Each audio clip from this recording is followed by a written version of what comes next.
alguna revisión. Eh,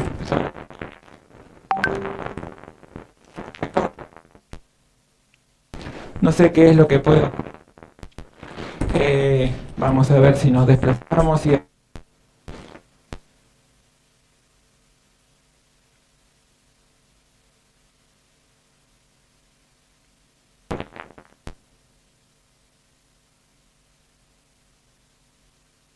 ahí podemos cambiar de micrófono. Hola, hola, hola, hola. Esto tampoco se escucha mucho, ¿no? Hola, hola, hola. ¿Ahí se escucha? ¿Sí? Bueno. Les decía que hasta acá, ¿ustedes prefieren con la luz prendida o con la luz apagada que lo trabajemos? Porque también para tomar apuntes tal vez está un poco oscuro. ¿No importa?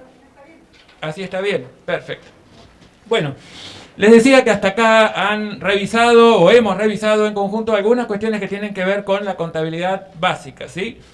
Es muy importante que antes del periodo establecido como límite para poder hacer la actividad diagnóstica o algo así como una evaluación diagnóstica que está prevista dentro del aula que entre paréntesis hoy estuvo un poco caída un tiempo, pero ya ahora lo están restableciendo, así que es algo que les quería avisar. Eh, la verdad es que cada uno lo tiene que hacer muy a conciencia como para estar bien seguros de haber identificado todos aquellos aspectos que se dan cuenta a la luz de la necesidad de resolver algunas cuestiones que les planteamos en las guías de revisión que no les quedó claro, ¿sí? Que todavía no lo tienen claro. Y no es ningún pecado, es mejor identificar ahora que estamos arrancando cuáles son las cuestiones que no están claras para que las volvamos a ver si es que ustedes lo necesitan. Tenemos todo el tiempo del mundo para no ir corriendo, aunque sí tenemos que ir a buen ritmo, eso ninguna duda, pero tampoco corriendo. Lo esencial es que ustedes entiendan y que tengan los pies sobre la tierra para poder arrancar con esta aventura que es profundizar en lo que es el lenguaje disciplinar contable y sobre todo en lo que es la práctica relacionada con la solución contable de situaciones reales que se dan en el mundo de los negocios. Ese es un poco nuestro métier, a eso nos vamos a dedicar y justamente para poder tener la mente clara como para poder incorporar nuevos conceptos tenemos que tener claros los básicos. Dentro de la cuestión que consideramos básica para poder trabajar en nuestra disciplina está la ética profesional. Una cuestión que en realidad a mí me encanta tratarla, me encanta trabajarla, me encanta hablarles sobre estas cuestiones, porque uno tiene muchos años de ejercicio profesional y la verdad es que uno ve cuál es el impacto del mal ejercicio profesional, cuál es el impacto que a veces la sociedad no alcanza a dimensionar respecto de nuestra participación en negocios, digamos, reñidos con la ética. Y verdaderamente nosotros tenemos, por nuestro saber especializado, la obligación de reconocerlos, ¿sí? De ser conscientes de esas cuestiones. Entonces les preparé hace un par de años un PowerPoint que lo vamos actualizando. Y cada vez que lo vamos actualizando en algunas diapositivas que después les voy a comentar y les voy a mostrar y vamos a compartir, nos damos cuenta que estamos un poquito peor cada año. Y esto es algo ultra preocupante. Cuando vamos reemplazando los datos del hoy, de la hora, cuando vamos analizando los índices de percepción de la corrupción y demás, nos damos cuenta que cada día estamos un poco peor. Que cada día se naturaliza en mayor medida las inconductas profesionales. Y esto es algo que tenemos que entrenarnos en nuestra decisión de no negociar, de no aceptar ninguna conducta reñida con la ética, ninguna conducta profesional reñida con lo que es el código de ética profesional. Esto es mucho más que retórica. Esto es algo que tiene un impacto sobre absolutamente el 100% de la población. La población con estudios, la población sin estudios, la población que trabaja, la población que no trabaja, en fin, sobre el 100% de la población. Entonces quiero llegar hoy con un mensaje que resulta esperanzador en cuanto a que ustedes lo recepten, lo tomen de verdad, con el corazón y con la cabeza, porque hay que racionalizarlo y también hay que sentirlo para poder llevarlo a la práctica. Entonces es algo que les pido que hagamos cada vez que decidamos hacer algo, que pensemos en el impacto que eso que estamos por hacer va a tener. ¿De acuerdo? ¿Qué es la ética? La ética, según el diccionario de la Real Academia Española, es el estudio de la conducta y cómo se enjuicia esa conducta por parte de la sociedad. También se la define como la ciencia del deber ser. Entonces, allí es donde tal vez empieza un poquito en la cabeza la duda acerca de qué es ética y entonces qué es moral. Y esta es una cuestión que podemos ir revisando conceptualmente para poder eliminar esa duda conceptual que muy probablemente todos tengamos. La ética tiene que ver con algo totalmente personal, ¿sí? Y es, como ustedes pueden leer aquí, lo que un ser humano debería hacer, de acuerdo a la concepción propia que ese ser humano habrá de tener. Cuando hablamos de moral, estamos hablando de lo que el ser humano hace en un momento y en un lugar determinados. Es decir, tenemos que contextualizar esa conducta humana en un tiempo, en un espacio, en un momento histórico y un espacio geográfico, para poder entender qué es lo que en ese momento y espacio se considera moral y qué no. ¿Sí?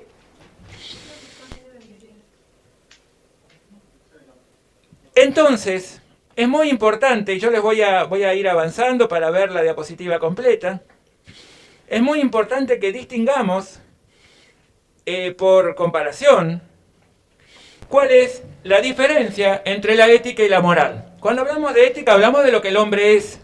Cuando hablamos de moral, hablamos de cómo es ese hombre. Entonces, cuando hablamos de ética, ¿a qué hacemos referencia? Al mundo interior de cada ser humano, que es completamente privado, ¿cierto? Es personal, hace a la vida de cada individuo, ¿sí? Y es lo que el hombre es, ni más ni menos. Expresa el ser del hombre, es permanente y de ninguna manera lo podemos calificar ni positiva ni negativamente. A eso nos referimos cuando hablamos de ética. Diferente es entonces el hecho de que nos refiramos a la moral. Cuando hablamos de moral, hablamos de cómo es el hombre. Entonces, fíjense que tenemos que estar relacionando al hombre en su vida en sociedad. Y justamente la parte exterior del hombre es lo que empieza a ser importante en términos de moral. Hacia la vida social, cultural, es cómo el hombre es de acuerdo con las circunstancias, expresa una manera de ser, va cambiando a lo largo de la historia de la humanidad. Y aquí sí podemos aplicarle connotaciones positivas y negativas. Entonces fíjense que esto es muy importante de distinguir, porque muchas veces tenemos la duda de ver si moral y ética podríamos tildarlos de sinónimos, y de ninguna manera lo son, ¿sí? No son sinónimos. Cuando hablamos de ética, no podemos juzgar la conducta de cada hombre, porque es lo que el hombre es, tiene que ver con su interioridad. Distinto es la moral, que tiene que ver con la conducta del hombre en sociedad, con la faz de comunicación con sus pares, con su entorno. Y allí sí vamos notando que esas pautas a lo largo y ancho de la historia y de la geografía de nuestro planeta van modificándose. Entonces, es muy importante que identifiquemos que lo ético es aquello que se ajusta a las normas morales. Y aquí la vinculación entre estos dos términos que algunos lo han hasta muchas veces tomado de sinónimos cuando no lo son, ¿sí? Fíjense que se adapta lo ético a lo que se considera bueno, lo que se considera positivo, lo que se considera aceptable. ¿Y a qué atañe la ética? Bueno, a principios generales. La ética atañe a principios generales. En cambio, la moral a un entorno determinado, ¿sí? Por eso es que cuando estamos ante un dilema ético, es decir, ¿qué corresponde que hagamos? conforme a mi interioridad, pero en mi conexión con el mundo exterior, tenemos que trabajar la técnica del semáforo. Cuando se nos plantea un dilema ético, una disyuntiva, caminos alternativos que por supuesto nos conducen a sitios completamente distintos, pero sin embargo notamos que al redactar ese o al enunciar ese dilema, advertimos que las dos alternativas tienen sus pros y sus contras, y que las dos nos plantean tal vez el incurrir en algún grado de injusticia al decidir tomar ese camino.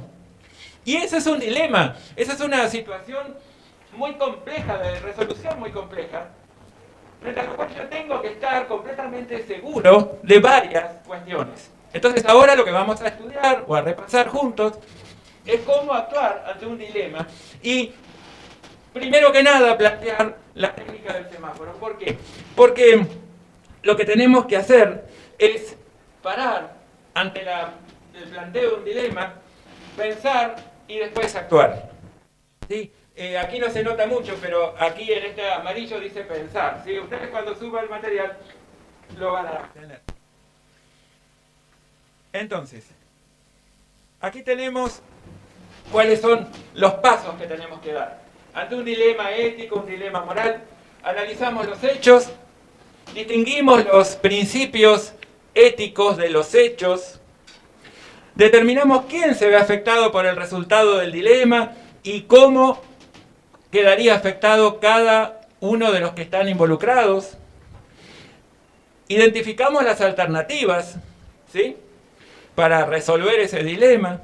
Identificamos las consecuencias que cada alternativa puede proponer. Solicitamos consejos.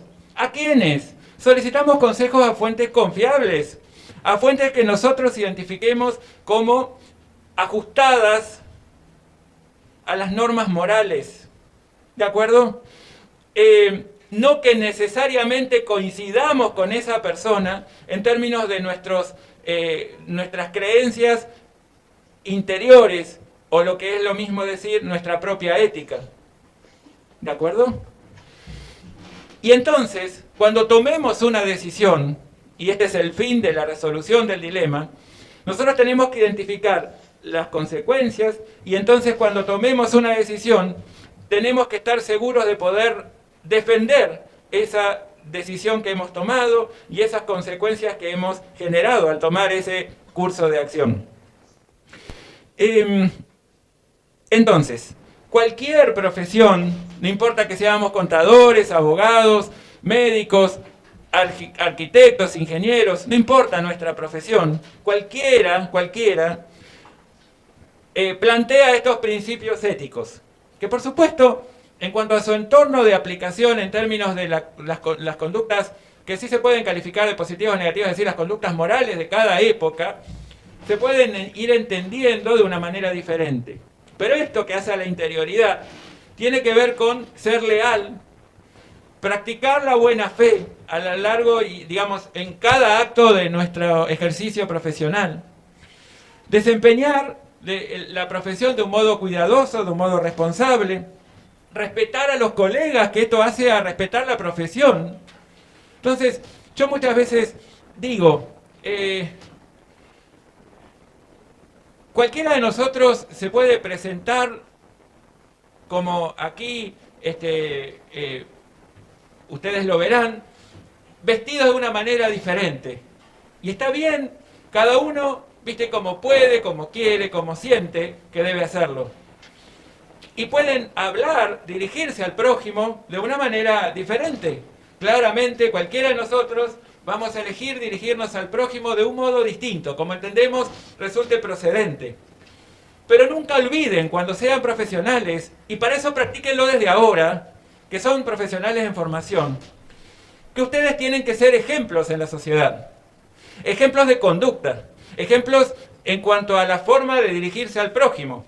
Ustedes van a ser los Aristós de la sociedad, y en realidad ya lo son. Fíjense que en Argentina, apenas el 3.75% de nuestra población está gozando de lo que ustedes están gozando hoy, que es tener estudios universitarios. No somos nada. Respecto del 100% de la población, los que tenemos estudios universitarios. El 18% se considera que son el conjunto de población que tiene estudios universitarios completos o incompletos. Pero hoy, respecto al total de la población, ni siquiera somos... Ustedes se pueden dar cuenta que no pueden venir acá. Pueden venir acá vestidos de cualquier manera. No tienen por qué venir acá y dirigirse al prójimo de cualquier forma. Todos tenemos nuestra responsabilidad. Y aquí estamos gozando de algo que la sociedad nos financia y que cuesta mucho esfuerzo sostener. Estamos formándonos. Y la gente tiene que proyectar en el profesional al que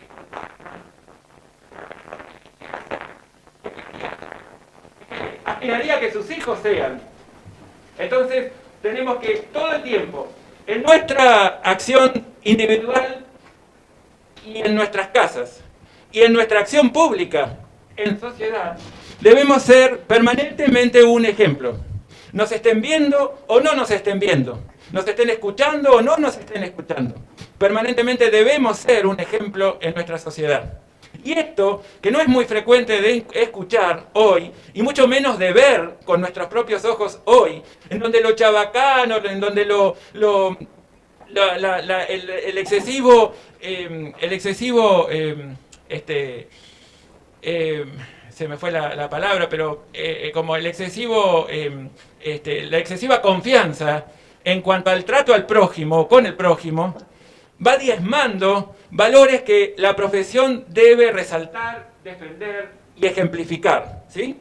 Entonces, yo les digo, el respeto por los colegas no solamente tiene que ver con el mismo métier, también tiene que ver con nuestros clientes, tiene que ver con nuestros asesorados, ¿sí? Y con toda la población.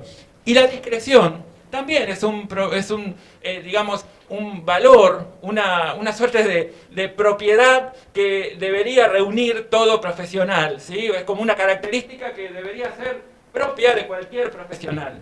La discreción.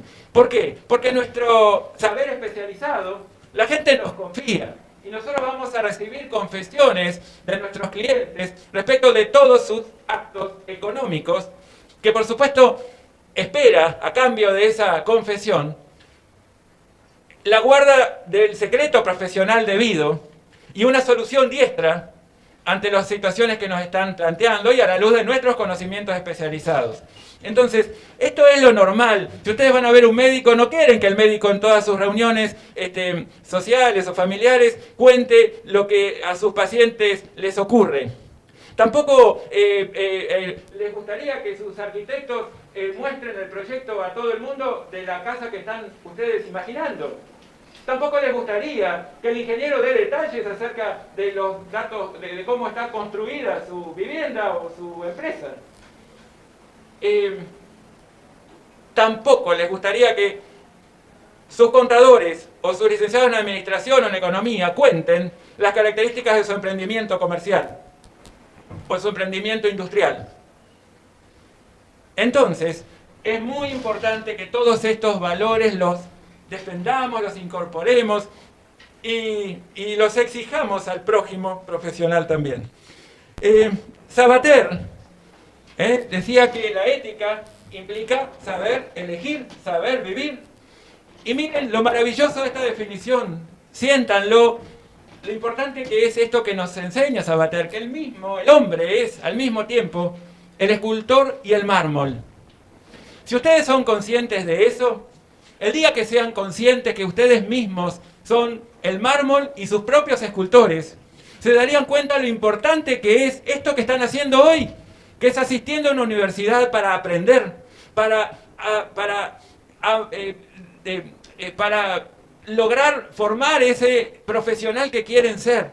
Y van a hacerlo, todo lo bueno, todo lo malo que sea en el día de mañana, va a ser el resultado de cada acción, de cada día de su tiempo de formación. Y cada acción de cada día de su tiempo de formación post-formación inicial, porque nunca nos vamos a dejar de formar cuando estamos trabajando en una profesión. Entonces, fíjense que lo que nos dice él es que esa responsabilidad de construirse a sí mismo depende del uso que le demos a nuestra libertad. Y de aquí los pilares de la ética, que son la libertad y la responsabilidad. Esos pilares que precisamente aquí se los estoy mostrando, son los que tornan tan complicado esto de administrar la responsabilidad y la libertad, ¿sí? Por eso es que muchas veces necesitamos un entorno normativo que de algún modo nos oriente. Y en Argentina, ustedes saben, porque ya lo estudiaron el año pasado, pero también lo repasaron en estos días, ustedes saben que existe una entidad de segundo grado, que es la Federación Argentina de Consejos Profesionales de Ciencias Económicas, que lo que hace es reunir a los 24 consejos profesionales, que son los que tienen delegado el poder de policía de la matrícula, ¿sí? Entonces, en Argentina, todos los consejos profesionales delegaron en la federación la posibilidad de dictar las normas que regulan el ejercicio profesional. Esta federación elaboró un código de ética unificado, ¿sí?, para todos los profesionales de ciencias económicas, que ya tiene sus cuantos años, ¿sí? En el año 2000. Este informe es un informe que es muy importante que lo lean, porque es el código que regula el ejercicio de nuestra profesión. ¿Y cuáles son los principios fundamentales que están allí descritos? La competencia, claro. Nosotros tenemos que no poder negociar el saber o no saber. Nosotros tenemos que saber lo que es propio de nuestra profesión. Tenemos que ser competentes. Y para eso necesitamos una capacitación continua. Hay un sistema federal de actualización profesional creada por la propia FAPSE que aconseja reunir una cantidad de créditos suficientes como para tener un nivel de actualización razonable en un bienio, en un trienio. Ese sistema federal de actualización profesional, por diversas circunstancias, todavía no se hace obligatorio, pero ojalá sea obligatorio para que nadie se quede con lo que estudió en el marco de su formación de grado, porque es completamente insuficiente. El mundo, desde que tenemos conocimiento, ha ido evolucionando, por supuesto, a distinto ritmo, pero permanentemente. Entonces, la capacitación continua es lo único que nos va a garantizar el cumplir con esto que les dije antes, con el ser competentes a través del paso del tiempo y atendiendo a las modificaciones del entorno en el que desarrollamos nuestra actividad. El comportamiento, el cumplimiento también son principios fundamentales. La fidelidad a la palabra dada, dice el código. Es muy importante que si nosotros dimos una palabra, la cumplamos en todos los órdenes, en nuestros roles más diversos, de padre, de hijo, de esposo, de esposa o de contador, contadora, de profesional, independientemente de qué se trate, ¿sí? Bueno, manejarnos de modo responsable. La confidencialidad es un gran principio de comportamiento ético. La responsabilidad del manejo del dinero de clientes. ¿Saben cuántos colegas le roban a sus clientes? ¿Saben cuántos hacen eso que no deben, pero que sí ocurre? ¿Y qué pasa con el consejo profesional que los nuclea, en los que están matriculados? Deben actuar. Ahora les voy a mostrar las herramientas que cada consejo profesional tiene para sancionar debidamente esas inconductas profesionales. No retener la documentación de nuestros clientes. Nosotros no somos los dueños de lo que es la documentación que respalda las operaciones de nuestros clientes. Ejercer la profesión de modo personal. Eso es muy importante. No escudarse en un secretario, en una secretaria, en un auxiliar que uno pueda tener. Uno es el responsable primario, el más importante responsable por lo que le ocurra a nuestros clientes en términos de nuestro asesoramiento. Y eso es algo indelegable. Y, por supuesto, también termina el código diciendo que nadie que ocupe algún cargo dentro de lo que son las organizaciones profesionales tiene que usar en beneficio propio esa posición un poco más de poder en relación a sus propios colegas. Ustedes saben que la Federación Internacional de Contadores, con esas siglas, IFAC, por las siglas en inglés, es una entidad que nuclea a todos los contadores del planeta, al 100%. Nosotros somos parte de esa Federación Internacional de Contadores. Y tiene existe un organismo que es el que emite los estándares, que en realidad así se llaman en términos internacionales, relacionados con el ejercicio ético de la profesión. Y aclara que la característica que identifica a la profesión contador público es la de asumir que se actúa en interés público. Esto que yo les dije el primer día de clases, que era que nuestra carrera de contador público tuvo que ser acreditada, ¿por qué? Porque se lo consideró una carrera crítica. ¿Por qué se lo consideró una carrera crítica? Por el impacto social que genera nuestro ejercicio profesional. Entonces se dan cuenta que cuando nosotros actuamos, lo hacemos en interés público. La sociedad demanda de nosotros un comportamiento ético y eso nunca lo debemos perder de vista. Entonces, ¿cuáles son los principios que revisa, que detalla, que explica el Código de Ética de la Profesión en términos de la Federación Internacional de Contadores? Ser honrado, honesto, sincero, ser objetivo, eso es muy importante, ser imparcial, ser honesto intelectualmente, ser verdaderamente libre. Y el ser libre, ¿qué significa? Que aunque tengamos que renunciar a nuestros honorarios y ese trabajo no hacerlo, tenemos que privilegiar el hecho de evitar incurrir o desarrollar alguna actividad que no sea algo que nosotros notemos o creamos que no es correcta. ¿Sí? Ser libres también pasa por lo económico, pero también pasa por lo que tiene que ver con el conocimiento intelectual y con lo que uno puede sentir respecto de cada situación. Ya les hablé de la competencia y la diligencia profesional, de la confidencialidad y de lo que después tiene que ver con, naturalmente, no desacreditar la profesión. Hace unos años atrás, en ocasión de un congreso latinoamericano de contaduría pública, me invitaron a dar una charla de cierre sobre estas cuestiones. Entonces yo les dije, había, no sé, 1.500 personas, y les dije, si ustedes toman una escritura firmada por un escribano, por un notario, ¿ustedes dudarían acerca de la existencia del inmueble? Y a coro me dijeron, no. Si ustedes toman un estado financiero que supuestamente describe de un modo razonable la situación patrimonial, económica y financiera, ¿ustedes descreerían de esa descripción o creerían a pie juntillas acerca de eso que les anuncia el estado financiero? Y en términos generales, la gente dijo que no confiaría en ese estado financiero. Esa es la descripción más cabal de nuestra desacreditación como profesión que estamos viviendo hoy en día. Cuando los bancos piden un certificado de ingresos, no creen en el certificado de ingresos, por más que un profesional, contador público, lo certifique. ¿Qué necesitan? Una declaración jurada impositiva. ¿Por qué? Porque si pagó el impuesto, probablemente sea algo más verdadero. Que también puede ser que haya pagado el impuesto, pero que el ingreso no lo haya tenido, o que haya pagado un impuesto por debajo de lo que debía. Vaya a saber qué es lo que pasó. Pero terminan creyendo más en una declaración personal de un contribuyente antes que una certificación literal de un profesional contable. Eso es nuestra desacreditación social y que tenemos muchas razones para estar desacreditados. Por eso es que es muy importante que ustedes lo sepan y es muy importante que ustedes reviertan ese proceso de desacreditación social que tenemos los contadores públicos en Argentina.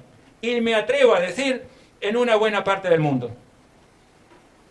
Entonces, ¿saben por qué les digo esto? Porque es muy importante que nosotros identifiquemos los problemas que tenemos para poder realmente resolverlos. Si somos hipócritas, si no queremos reconocer lo que nos pasa, va a ser imposible que podamos resolver esas situaciones que nos están aquejando y que están afectando a la sociedad.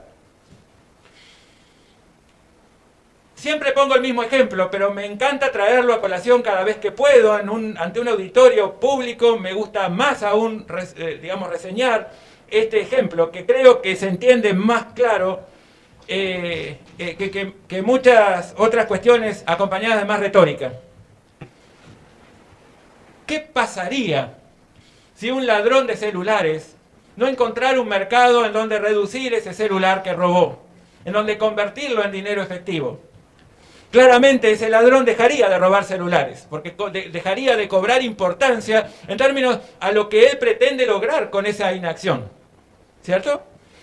Entonces, ¿qué pasaría si nosotros como contadores públicos, cuando todos aquellos que quieran o que se hagan de recursos a través del ejercicio de actividades ilícitas, ya sea corrupción, ya sea estafas, ya sea narcotráfico, sea trata de personas, sea terrorismo, cualquiera de las actividades ilícitas, de las muchas que hay a lo largo y ancho de todo el planeta y que hay mucha gente ejerciéndolas, cuando todos ellos se hagan de recursos, al principio cumplirán sus sueños, pero llega un punto en el que quieran incorporar ese dinero ilícito al circuito formal de la economía del país y del mundo.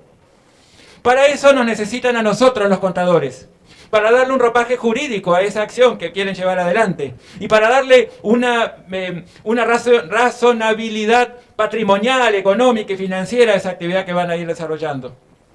Ustedes saben cuántos ejemplos tenemos en nuestro propio país acerca de hoteles que están llenos en los papeles pero vacíos en la práctica, o restaurantes que están llenos en los papeles y vacíos en la práctica, o casas de comida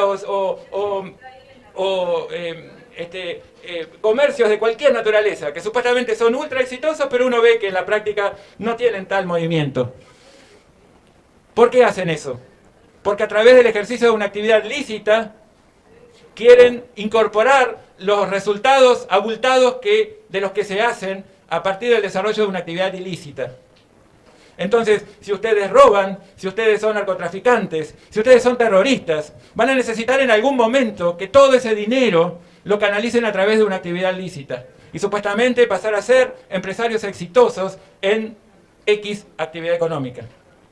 Para todas esas actividades nos necesitan a nosotros, los contadores públicos, aún más que el licenciado en Administración y en Economía.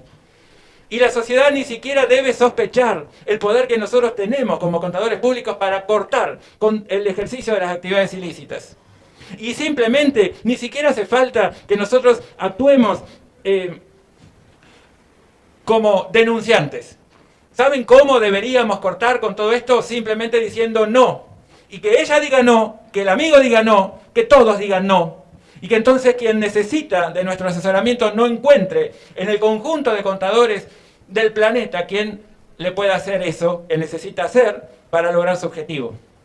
Esto es utópico. Es cierto que siempre alguien, por algún monto tentador, alguien va a ver permeable, van a encontrar quien sea permeable a esas inconductas.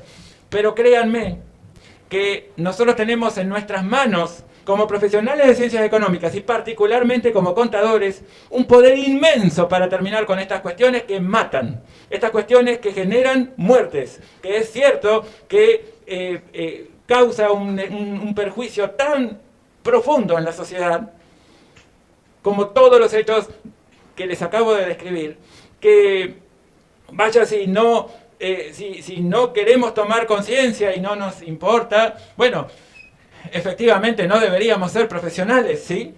Esto es algo que bueno, los convoco a pensar, a ver si no piensan que esto, o no sienten que esto es algo real, es cierto, ¿sí? Y el código de ética de IFAC genera,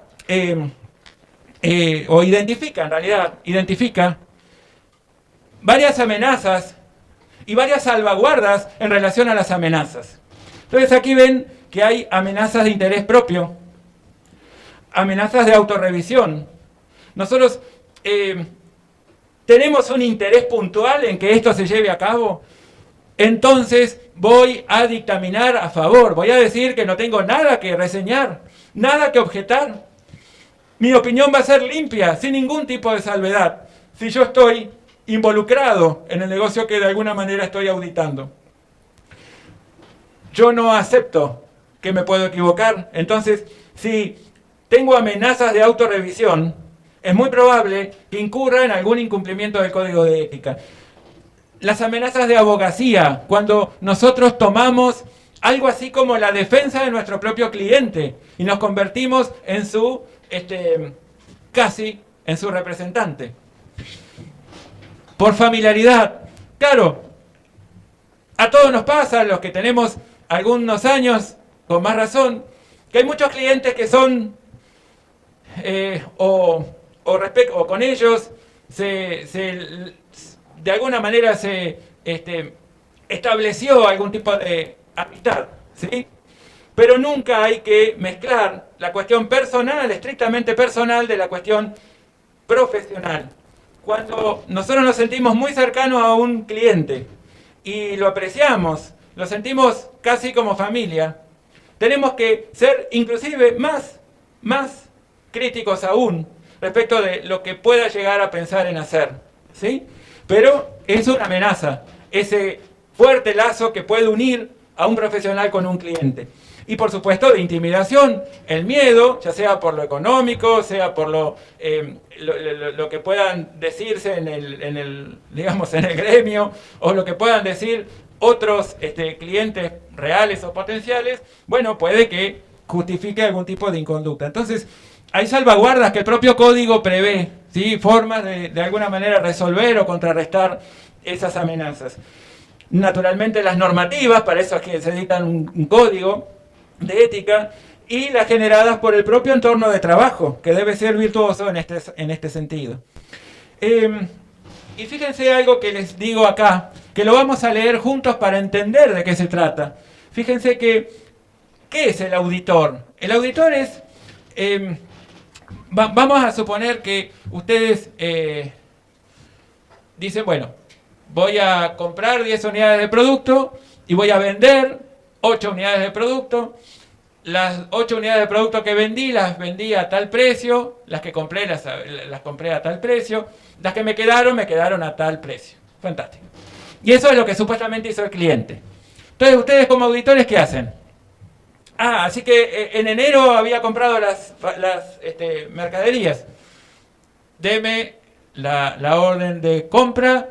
Deme, por favor, la orden de pedido. Infórmeme a ver cuál es la factura que le emitió el proveedor, de qué manera canceló esa factura. Analizamos todo el proceso, desde la orden de compra hasta el efectivo pago, cancelación de la factura. A ver la venta, lo mismo, le pedimos toda la documentación respaldatoria de toda esa operación de venta. Así que le quedaron 2 unidades de producto. Bueno, hagamos un inventario físico y veamos que si realmente esos productos son lo que dicen ser y en la cantidad y especificaciones debidas. El auditor revisa desde un punto de vista, digamos, de conocimiento profundo de la profesión, lo que el cliente dice haber hecho y lo que sus libros contables señalan, como lo que fue la conducta del cliente. Entonces, por un lado, ese auditor debe ser independiente, no solamente desde el punto de vista aparente, sino también desde un punto de vista interior o mental, ¿sí? Y muchas veces decimos, el profesional, no solo, el auditor debe ser independiente, y no solo debe serlo, sino parecerlo. Con esto de no solo ser, sino parecer, es algo que ustedes también tienen que traducir a todos sus actos. No pueden hablar de cualquier manera siendo profesionales, aunque estén en el ámbito de su casa. Y no pueden vestir de cualquier manera, y no pueden conducirse de cualquier manera, aunque no estén haciendo algo relacionado estrictamente con la profesión. Todo el tiempo, en todo momento, debemos ser ejemplos de conducta, ¿sí? Entonces, la independencia mental y aparente es por un lado importante, pero el escepticismo profesional es otro. Apuesto a que muchos de ustedes no deben haber escuchado esta palabra escepticismo. Entonces, ¿qué significa ser escéptico? Significa que tengamos una actitud que nos lleve a esto, a una mente inquisitiva, a una atención o a poner atención en las circunstancias que puedan ser indicativas de posibles incorrecciones. Algo así como piensa más y acertarás. Bueno, pónganle que de alguna manera va por ahí el concepto de escepticismo. Justamente pensar que tenemos que revisar para ver si eso que en apariencia está bien, es correcto, no resulta de una actitud o un procedimiento fraudulento, ¿sí? Y que valoricemos de un modo crítico todas las evidencias de auditoría. Entonces, nos lo aporte quien nos lo aporte, lo tenemos que revisar con ojo crítico. Y es lo mismo que les digo que tenemos que tener como de actitud, digamos, como profesionales. No importa que lo diga yo, que lo diga Bruno, que lo diga María, que lo diga Forler Newton, que lo diga Hernán Casinelio, que lo diga Richard Matesich. No importa quién lo haya dicho, todo pónganlo en dudas. Jamás tienen que sentir la obligación de repetir lo que otro ha elaborado. Tienen la obligación, sí, de ponerlo en dudas. ¿Sí? De ponerlo en duda y decir, bueno, yo no sé si esto está bien. ¿Es verdad que la partida doble es el mejor método para reflejar un hecho económico registrable? ¿Es cierto que eso es así? ¿Qué es lo devengado? ¿No habrá un método mejor que lo devengado para ir imputando las variaciones patrimoniales? ¿A qué nos referimos con modelo contable? Yo no estoy de acuerdo con el concepto que nos dio. Para mí, deberíamos definir un modelo contable de esta otra manera. Pongan todo en duda. Todo, absolutamente todo. Incluido lo que corresponde o lo que acabo de reseñarles en cuanto a la diferencia conceptual entre ética y moral. ¿De acuerdo? Eso también pónganlo en duda, porque si ustedes lo ponen en duda van a tener que ir a investigar para ver de qué se trata. Y si van a investigar lo incorporan. Y eso es algo que queda en ustedes. Hay una sola cosa que puede quedar dentro de ustedes y es el conocimiento. Y eso es algo que nadie se los podrá quitar. Eso es algo permanente, ¿sí? Entonces, yo los aliento a que efectivamente sean voraces en términos de adquisición de conocimientos. Bueno, en Argentina, claro, en Argentina deberíamos identificar que desde el punto de vista formal podemos tener responsabilidades penales, civiles y profesionales por nuestras inconductas profesionales. Por un lado, desde el punto de vista penal, podemos tomar alguna de estas, no sé, formas, roles, alguna de estas circunstancias. Ser perpetrador del delito, es decir, un sujeto activo. Ser víctima, es decir, un sujeto pasivo. Imaginen que nosotros somos engañados por nuestro cliente. Nuestro cliente es un narcotraficante, pero nosotros creemos que compra y vende, no sé, latas de atún. Bueno, nosotros genuinamente creemos eso. Notamos cuáles son sus proveedores, sus clientes. Hemos ido a su fábrica o digamos a su comercio y notamos que en su galpón tiene lo que dice tener y está bien. Somos engañados, ¿sí? Supóngase que somos engañados. Bueno, en ese sentido, si hemos hecho todo lo que estaba a nuestro alcance y hemos sido engañados, puede cabernos una responsabilidad en cuanto a sujeto pasivo del delito como víctima, pero yo siempre me rehúso a pensar que somos tan inocentes, ¿sí? Agente directo, es decir, autor, de cabeza, responsabilidad penal. Partícipe o cómplice principal, en nuestra función de síndico, es decir, del órgano de fiscalización interna que cualquier sociedad regular, es decir, constituida de acuerdo a la Ley General de Sociedades, puede tener. O bien secundario en nuestro rol de auditor, o bien también en nuestro rol de auditor de encubridor. Ahora, en cuanto a lo civil, podemos tener como dos encuadramientos diferentes. Por un lado, cuasi delitos, en donde estos hechos perjudiciales fueron realizados, digamos, originados en imprudencia, con culpa, porque por supuesto no fuimos los diligentes que debíamos haber sido para revisar todo lo que debíamos haber revisado, o bien directamente hemos tenido el dolo o la intención de dañar, en cuyo caso sí se tildaría de delitos. Y finalmente, desde el punto de vista profesional, nos pueden caber todas estas sanciones, de la más liviana, si quieren, a la más compleja, desde la advertencia, la amonestación privada, pasando por el apercibimiento público, la suspensión del ejercicio profesional desde 1 mes a 1 año y directamente la cancelación de la matrícula. Pues todos los 24 consejos profesionales que nuclean a la matrícula de cada jurisdicción provincial, tienen una comisión de ética. Y les cuento que las comisiones de ética no tienen por qué esperar a que la justicia determine algún tipo de responsabilidad, ni civil ni penal. Si a la luz del censor con el que tienen que hacer su trabajo, que es el Código de Ética Unificado, por ejemplo, en términos de nuestro país, el código que está vigente desde el año 2000 en Argentina, a la luz de ese código, el profesional matriculado incurrió en una inconducta que es sancionable, de acuerdo a lo que el propio código prevé, esa comisión de ética debería sancionar con alguna de estas sanciones previstas en ese propio código de ética. ¿Qué es lo que pasa en la realidad?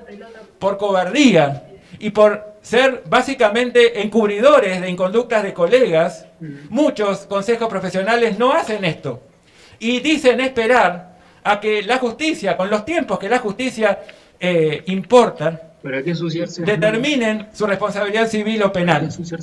Entonces, mientras tanto, ese colega estafador, ese colega encubridor, ese colega que es, digamos, afecto al incurrir en delitos, sigue haciendo daño a la sociedad, o daños múltiples, ¿sí? Entonces, seamos conscientes de lo que significa las ciencias económicas y lo que significa ser profesional de ciencias económicas. Cuando hablamos de ciencias económicas estamos hablando de una ciencia social. ¿Qué hace? Estudiar modos de organización diferentes justamente para el desarrollo de tareas que pretendan satisfacer determinadas necesidades. ¿Sí? Y por supuesto, ¿qué hacen? Para el cumplimiento de esos fines, se organizan, aplican recursos que son siempre escasos y finitos. Entonces, el profesional va a ser una persona que va a haber cultivado un saber especializado, de tal modo que pueda ayudar a una mejor organización de esa actividad económica y a que rinda cuentas a todos aquellos interesados acerca de todas sus acciones y de todas sus omisiones. Entonces, fíjense que acá les aclaro que esa calificación de profesional no solamente está vinculada al saber especializado, sino que también hace referencia al compromiso, a la ética y a la excelencia en el desarrollo de las actividades. No solamente las propias, sino las que monitorea, ¿sí? Respecto de las que emite opinión. ¿A qué llamamos corrupción? Llamamos a un conjunto de acciones que la Real Academia Española nos ha detallado, pero me gusta detenerme en la acepción 4 de la definición de la RAE. Dice así: en las organizaciones, especialmente en las públicas, una práctica consistente en utilización de las funciones y medios de aquellas en provecho económico o de otra índole de sus gestores. Por supuesto, no existe lo público sin lo privado y tampoco, muy probablemente, existe lo meramente privado en cuanto a las acciones o las inconductas económicas de los entes, ¿sí? Por eso es que cuando hablamos de las profesiones y cuando hablamos del ejercicio de la función pública también, tenemos que ver que hay una ética global que une todos estos valores y principios. Me gusta detenerme acá, en las habilidades que nosotros tenemos que desarrollar. Y me gusta hablarles de estas 3 habilidades. Y esto me gustaría que casi cuando les haga llegar el material, lo impriman, lo pongan en su mesa de luz y lo tengan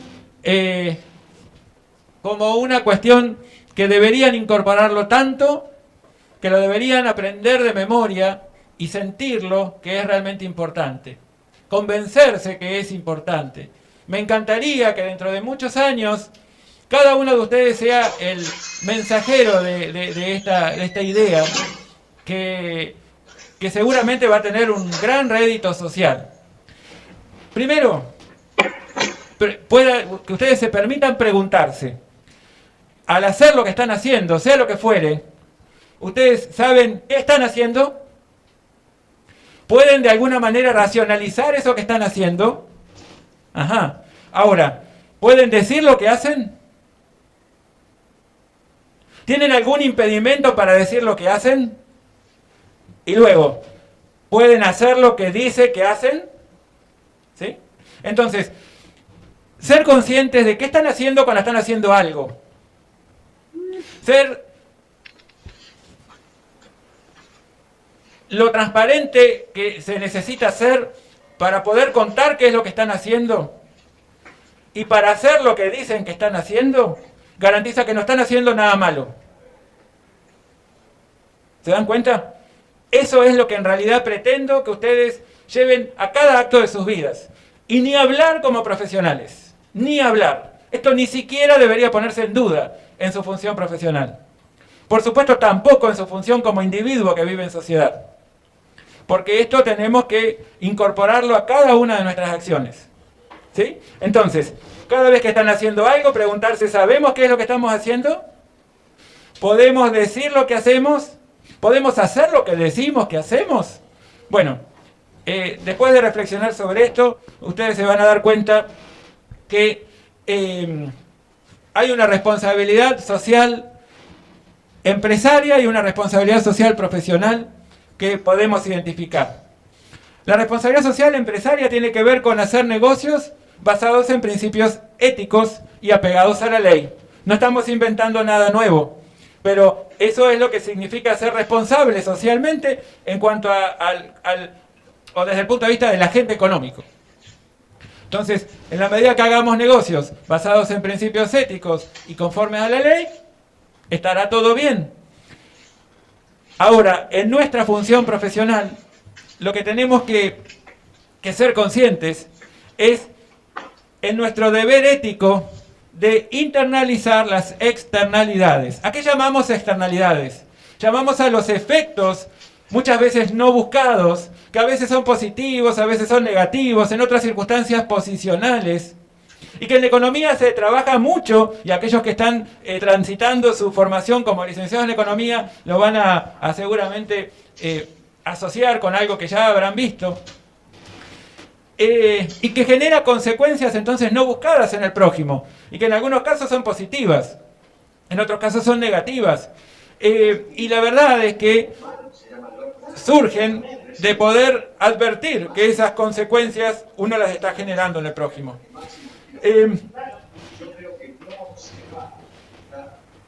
Los estudiosos de la responsabilidad social, y hay un francés que se llama François Vallée, que es un señor que es algo así como el gurú de la responsabilidad social, principalmente universitaria. Fíjense que no es algo que hayamos probablemente sentido nombrar con frecuencia. Nos enseñó, y que es que nadie puede visibilizar sus impactos a solas. Y eso es muy importante de darse cuenta. ¿Ustedes son capaces de identificar todos los impactos que generan sus conductas a cada momento? ¿O necesitan también del prójimo que muchas veces se las señale? Genuinamente, no porque se quieran hacer los distraídos. Sí necesitan del prójimo, todos lo necesitamos.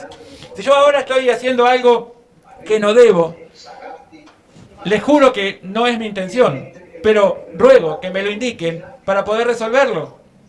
Entonces, si yo hoy estoy generando un impacto negativo en algún sentido, estoy dañando a alguien a partir de mis hechos, mis acciones o mi lenguaje no verbal, les pido que me lo digan, porque yo no puedo visibilizar el 100% de mis impactos de un modo independiente. Necesito de ustedes para que me lo señalen, ¿de acuerdo? Y esto hay que ser consciente permanentemente, máxime como profesionales. Entonces, a eso nos referimos con el deber ético de internalizar las externalidades, de darse cuenta cuáles son los impactos que generan nuestras conductas profesionales. Entonces, cuando hablamos de corrupción, cuando hablamos de faltas de ética en el ejercicio de las actividades de las organizaciones y también de los profesionales, es muy importante que traigamos a colación un conjunto de índices que nos muestran cómo estamos en el mundo y en el país en este sentido. Para eso yo les traigo aquí un conjunto de índices que una organización no gubernamental como Transparencia Internacional muestran acerca de la percepción de la corrupción en diferentes países del mundo, en 180 países con más precisión. Fíjense que el objetivo de este organismo no gubernamental es promover medidas contra crímenes corporativos y corrupción política en el ámbito internacional. Los crímenes corporativos son normalmente económicos y para eso estamos los profesionales en ciencias económicas, para impedirlos. Nuestra función es prevenir y en el supuesto caso que no podamos prevenirlo o que no hayamos tenido la posibilidad de prevenirlos, para identificarlos y que salgan a la luz. ¿Sí? Miren, el índice de percepción de la corrupción muestra con un color, acá no se ve tan bien, pero con un color rojo muy intenso a los que son más corruptos y con un amarillo cada vez más claro a los que son menos corruptos. ¿Sí?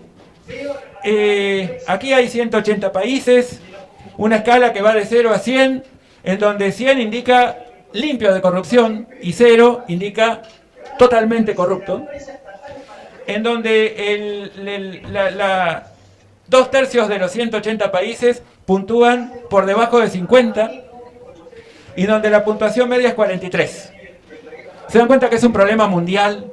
¿Se dan cuenta que no somos nosotros los campeones del mundo en corrupción, pero es un tremendo problema mundial?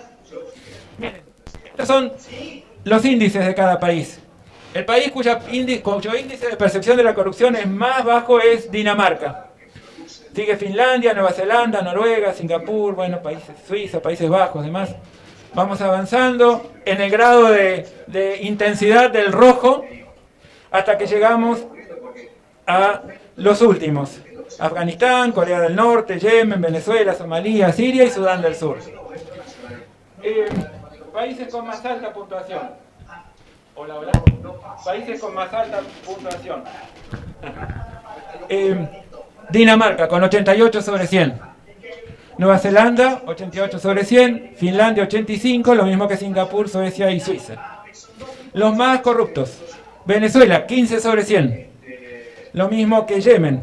Siria 14, Somalia 12 y Sudán del Sur 12. Fíjense por subregiones, digamos, o continentes. Europa Occidental, 66 de promedio. América, toda América, 43 de promedio, por más que América del Norte tiene un promedio infinitamente más alto. África subsahariana, 33. Oriente Medio y Norte de África, 39. 45 Asia Pacífico y 36 Europa del Este y Asia Central. Tenemos 32 países evaluados con puntuaciones máximas, ¿sí? Y con una puntuación media regional de más baja puntuación de 43 sobre 100. Y miren Argentina cómo está. Este gráfico, comienza en el año 2012, porque así fue publicado por este organismo, ¿sí? Estábamos en el puesto 102, 106, 107, 7, 95, 85, 85, 66, 78, 96. Ahora bajamos entre el año pasado y el anterior 38 posiciones. Tenemos un índice en 2021 muy bajo, pero sin embargo ha sido, más bajo, ¿sí? Entonces, la verdad es que estamos a merced de generar impactos como los que ahora les voy a reseñar. Capaz que algunos de ustedes no habían nacido cuando en el año 2000 esta sociedad, Enron, una corporación multinacional con un nivel de actividad impresionante, con miles y miles de empleados a lo largo y ancho de un territorio gigante, y con una firma auditora cómplice como Arthur Andersen, generó un impacto gigante, negativo, sobre todo el planeta. ¿Qué hacían? Yo les cuento qué hacían. Inflaban beneficios, es decir, reconocían que ganaban lo que no ganaban. En base a eso, que lo hacían a través de ventas entre el grupo, todas ficticias. Él le vendía a ella le vendía a él le vendía a ella le vendía a aquel amigo y a aquella amiga. Bueno, todo bien. Entre nosotros nos reciclábamos, ventas siderales y ganancias fenomenales. Hasta que ese celular que tiene aquí el amigo pasaba a tener un valor de aproximadamente 800.000 pesos. ¿Sí? ¿Por qué? Porque él se lo vendió en 30.000 pesos a él se lo vendió en 45.000 a ella en 60.000 a su compañera. Hasta que aquí ella dijo, oh, tengo un bien que vale 800.000. ¿Es cierto que ese celular vale 800.000? Claro que no, claro que no. Pero como ella tenía bienes por 800.000, cotizaba sus acciones de un modo maravilloso. Cuando en realidad su acción tendría que haber valido 1.000 pesos, cotizaba en 110.000. Porque había demostrado ser genial como agente económico para multiplicar los ingresos. Y todo esto producto de una combinación de negocios que nunca una firma auditora internacional como Arthur Andersen fue capaz de identificar. Porque era una firma auditora cómplice. Por eso es que se fundió, a lo mismo, digamos, al igual que su cliente Enron, pero sin embargo, dejando, más allá de no existir más como agentes económicos, dejaron una huella gigante y le arruinaron la vida a millones de personas en todo el mundo. Entonces, tenían ventas inexistentes, deudas entre sí que eran menores a las reales, completamente alejadas de la realidad. Usaban inapropiadamente los valores razonables. Esto todavía ustedes no lo saben, porque de este término, digamos, lo vamos a estudiar en un tiempito, en una semana. Pero bueno, medían los bienes de una manera incorrecta. Y así es que sobrevaloraban cada acción que formaba parte del capital de la sociedad.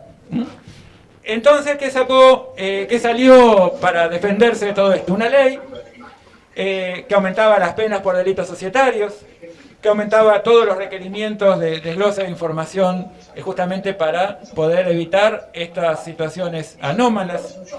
Por supuesto, aumentaron la responsabilidad de todos los comités de auditoría, crearon un comité de supervisión contable, bueno, tomaron un conjunto de medidas tendientes a limitar el sostenimiento durante un tiempo prolongado del mismo grupo auditor, para que no haya connivencia entre el auditor y el auditado. Y bueno, cada país empezó a tomar sus medidas. Por ejemplo, Alemania empezó a generar algunos requisitos para empresas que cotizaban muy puntuales, que esto es más que nada para que les quede como material, para que lo vayan estudiando cuando vayan conociendo un poco más de esto. Pero,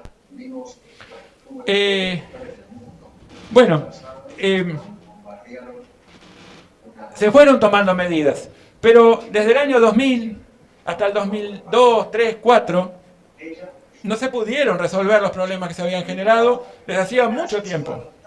Y al tiempo volvimos a caer en situaciones complicadas como la de las burbujas inmobiliarias, que no sé si ustedes la habrán sentido nombrar, en donde, de vuelta, yo le vendo a él un terreno en $50.000, él le vende a ella ese mismo terreno en 100.000.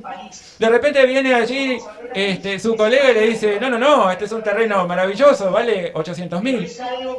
Y allí el amigo dice, por favor, ese terreno tiene un valor de 4 millones de dólares.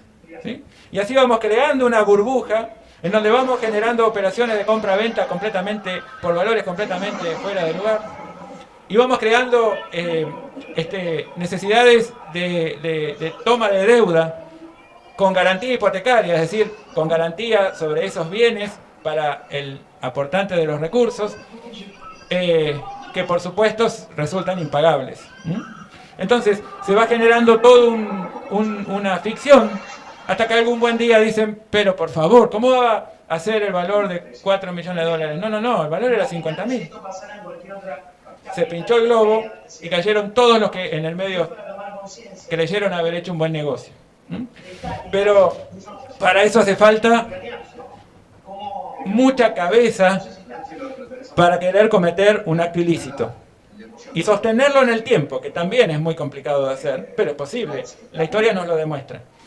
Por eso que los convoco a que sean apasionados por lo que ustedes hagan. Porque, ¿saben qué? La pasión es ese entusiasmo arrollador que les impide a ustedes llevar adelante incorrectamente una actividad que les encanta, que la sienten, que realmente admiran y no se perdonarían hacer mal lo que les generan a ustedes ese sentimiento de entusiasmo, ¿sí? De querer hacerlo bien, cada vez mejor. Entonces, fíjense lo que Jorge Túa Pereda, un maravilloso catedrático español, que vamos a ver si en algún momento podemos convocar para que tengamos alguna charla, nos enseñaba, ¿sí? Respecto de la contabilidad. Fíjense que él dice, para reorientar a la contabilidad en búsqueda de los mecanismos necesarios para alcanzar el desarrollo económico, es necesario revolucionar la docencia. Dice que esta actitud es un elemento decisivo para multiplicar el cambio. Y fíjense que nosotros tenemos como profesionales de ciencias económicas una necesidad de ser o tomar una actitud docente permanente con nuestros propios clientes, ¿sí? Y también a eso se refiere, entre líneas, el profesor Pereda, o Túa. Y fíjense esto que es central. ¿A qué hay que prestarle más atención? Al fundamento más que a la práctica. Muy importante prestarle atención más al fundamento que a la práctica. A la lógica más que a la mecánica. Por eso es que yo no quiero que ustedes resuelvan, porque así lo resolvimos, sin tener la más pálida idea de lo que están haciendo. Porque saben que siguiendo la receta, les sale la torta que está en la foto, tal como está en la foto. No quiero que sean técnicos, quiero que sean profesionales. Para ser profesionales tienen que atender más a la lógica que a la mecánica, porque si no, son meros técnicos. ¿Sí? Tienen que atender más al fundamento que a la práctica. ¿Qué me importa que siempre se hizo así? Tal vez siempre se hizo mal. Yo tengo que identificar que se hacía mal y yo tengo que identificar cómo se hace mejor. Tampoco creer que esa mejoría es definitiva. Estamos ante la posibilidad de una mejora permanente. No dogmaticemos el ejercicio profesional. Y prestar más atención a las capacidades que a los conocimientos. Acá es muy importante entrenar competencias, más que tomar conocimientos enciclopédicos. Por eso es que yo siempre les voy a pedir que nos den los fundamentos, que digan por qué hacen lo que hacen. ¿Sí? Que de vuelta recurro a esa diapositiva que les pido que ustedes la impriman y la lean todo el tiempo. Y ese es el reto más importante que les presenta Contabilidad 2, señoras y señores. Ese es el reto más importante. No vamos a seguir un procedimiento mecánico, nunca, jamás. A mí no me importan los asientos, básicamente. No me importan las cuentas, no me importa la mayorización, no me importa la exposición del saldo, básicamente. Me importa que entiendan cómo registrar un hecho económico desde el punto de vista procedimental, pero fundamentalmente desde el punto de vista conceptual. El procedimiento es un concepto y a mí me importa el concepto, ¿sí? A mí me importa que ustedes identifiquen por qué un riesgo lo tengo que mostrar. ¿Qué impacto actual o futuro pudo haber generado o puede generar? ¿Por qué un contrato es necesario registrar? Porque el contrato es el que origina las transacciones, no que las transacciones dieron origen al contrato. La génesis está en los contratos, y hay contratos que no se registran hasta tanto no hayan generado transacciones. Mal hecho. Esa contabilidad es deficitaria, esa contabilidad no muestra el 100% de lo que debería. Y eso solo nos damos cuenta si razonamos lo que hacemos, porque si fuera solo necesario aplicar una técnica procedimental, probablemente estemos esperando el documento respaldatorio, que no es el contrato, sino tal vez una factura, para poder registrar algo en el libro diario. se dan cuenta que es muy importante saber qué es lo que estamos haciendo. Entonces, esto que dice don Jorge Túa Pereda es muy importante internalizarlo. IFAC, la Federación Internacional de Contadores, emitió varias normas internacionales de educación, principalmente la norma esta 4. Fíjense que ustedes la pueden leer, está en español, accesible a todos, y es muy importante que se acostumbren a ingresar a estas páginas. Habla de todos los valores, ética y actitudes que hacen al desarrollo profesional. Y fíjense que hace alusión al escepticismo profesional, al juicio profesional, a los principios éticos y al compromiso con el interés público. Pues yo les digo, y me encanta citar a nuestro Naroski, porque realmente él dijo algo que es muy cierto, parece simple, pero es profundísimo. Que si un niño aprende más geografía que moral, seguro va a equivocar el camino. Miren, trasládenlo al día a día de ustedes y fíjense si esto no es completamente cierto. Muchas veces nos estamos fijando mucho más en la geografía que en la moral. Le erramos seguro, no llegamos al lugar donde queremos llegar, ¿sí? Entonces, yo les digo para finalizar, y después generar un pequeño debate, que el futuro de la profesión es promisorio. ¿Por qué? Porque nos estamos dando cuenta de esto, lo estamos bajando a la academia, lo estamos hablando en el día a día en nuestro seno familiar. Estamos discutiéndolo con el prójimo, esto del rol del profesional y sobre todo del profesional en ciencias económicas. Estamos receptando la tecnología para mejorar nuestros procedimientos y que no tengamos que fijar tanto o, digamos, empeñar tanto esfuerzo en cuestiones procedimentales para que en base a la tecnología tengamos un mejor y mayor relevamiento de la realidad y podamos tomar decisiones en otro sentido. Decisiones que hagan a lo que es el análisis de la información y no el procesamiento de la información. Por supuesto, cuando hablamos de accountability nos referenciamos a la rendición de cuentas éticas, ¿sí? Hay entidades que tienen la obligación pública de rendir cuentas. ¿Cuáles son ellas? Las que cotizan sus acciones en la bolsa, ¿sí? Ellas obviamente necesitan rendir cuentas de modo público y tienen que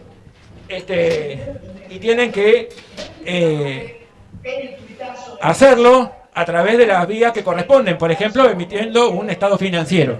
Esos son los que tienen la obligación pública de rendir cuentas. Pero todas las demás entidades que están regularmente constituidas conforme a la Ley General de Sociedades, su obligación de rendir cuentas no es pública, sino que tiene que ver más que nada con su propia seno constitutivo, ¿sí? Entonces, por ejemplo, un directorio emite un estado financiero como una rendición de cuentas para que los socios tomen vista de qué es lo que hizo la entidad y lo aprueben con el objetivo, ¿cuál?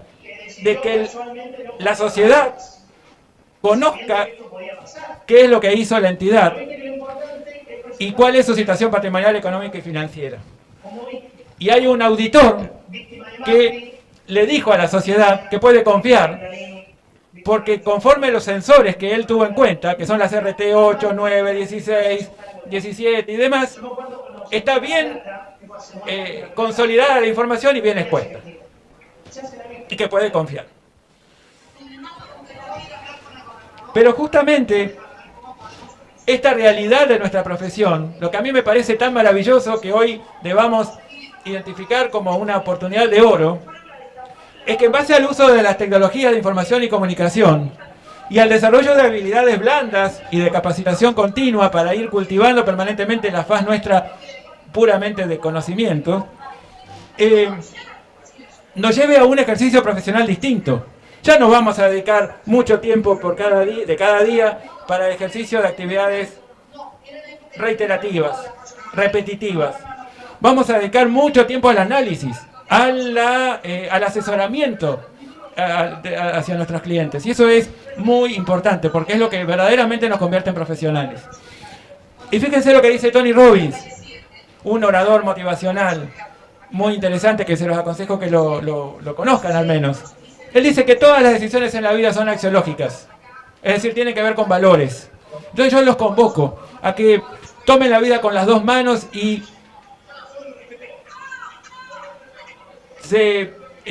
digamos, comprometan a que todo esto lo conviertan en realidad, ¿sí? A que entrenen la conducta ética como estudiantes y que esto lo naturalicen para cuando sean profesionales, porque esto es lo que realmente están esperando de nosotros, ¿sí? Bueno, es básicamente todo lo que quería contarles respecto de ética. Por supuesto, esto lo vamos a seguir revisando a lo largo de todo el año. Pero bueno, me gustaría escucharlos a ver qué reflexiones generan ustedes. ¿Alguien les había hablado sobre estas cuestiones? Bueno, bueno que lo hicimos entonces, ¿sí? Cualquier vinculación para mí es pura casualidad. Bueno, fíjense que es muy importante ser conscientes de todo esto, ¿sí? Y no quedarse con lo discursivo. No sirve para nada. Sería guitarrear si es que hablamos de todo esto y hacemos todo lo contrario. Por eso que es muy importante que eso que les dije que impriman y lean todo el tiempo, lo hagan realmente. Si cada vez que están haciendo algo se dan cuenta que están haciendo, si pueden decir qué es lo que hacen y se pueden hacer lo que dicen hacer, ¿sí? Entonces, la verdad es que son 3 habilidades que más allá de su condición de profesionales, que por supuesto los convierten en obligatorias de adquirir y de entrenar, en la vida misma hace falta poder responder a esas 3 preguntas. Entonces, por favor, hagámoslo por el bien primariamente de ustedes mismos y por supuesto por el de todo su entorno, íntimo y ampliado. Bueno, mañana es un día también muy importante, como cada día que tenemos clases, pero mañana vamos a arrancar con modelos contables. Es nuestro tema estrella, digamos. Vamos a tomar contacto con muchos conceptos nuevos, con muchos conceptos nuevos, y ahí es muy importante que ustedes estén atentos, que hayan leído, que hayan revisado la guía conceptualmente de modelos contables. Así aprovechamos mucho más y efectivamente establecemos un ida y vuelta. ¿Alguien quiere comentar algo, decir algo? ¿Alguna reflexión que les haya generado? Pareció muy aburrido. Y se preparan para su grupo de tensiones. Otra vez el mismo rol. ¿Quieren decir? Otra vez. Sí. El complejo